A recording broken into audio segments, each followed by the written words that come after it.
ఛత్తీస్గఢ్లోని రాయ్పూర్లో విధులు నిర్వహిస్తున్న శ్రీ సత్యసాయి జిల్లా కనగానపల్లి మండలం శివపురానికి చెందిన సీఆర్పీఎఫ్ జవాన్ మురళి ఆత్మహత్యకు పాల్పడ్డారు.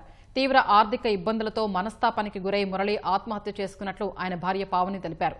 మురళి తండ్రి ముత్యాలన్నకు క్యాన్సర్ సోకడంతో వైద్యం కోసం సుమారు 30 లక్షల రూపాయలు అప్పు చేసినట్లు పావని తెలిపారు. ఇటీవల మురళి కారును తన మిత్రుడు తీసుకెళ్తూ ఉండగా పెనుకొండ వద్ద ప్రమాదం జరిగి ఒకరు మృతి చెందారు. ఈ ఘటనలో కారు నెంబర్ ఆధారంగా మురళిపై కేసు నమోదు చేసి మృతుడి కుటుంబ సభ్యులు 15 లక్షలు డిమాండ్ చేయగా వారికి 4 లక్షలు చెల్లించినట్లు పావని వివరించారు.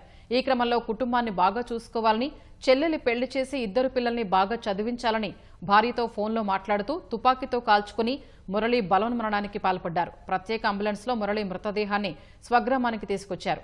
నేడు అంత్యక్రియలు నిర్వహించనున్నట్లు కుటుంబ సభ్యులు తెలిపారు.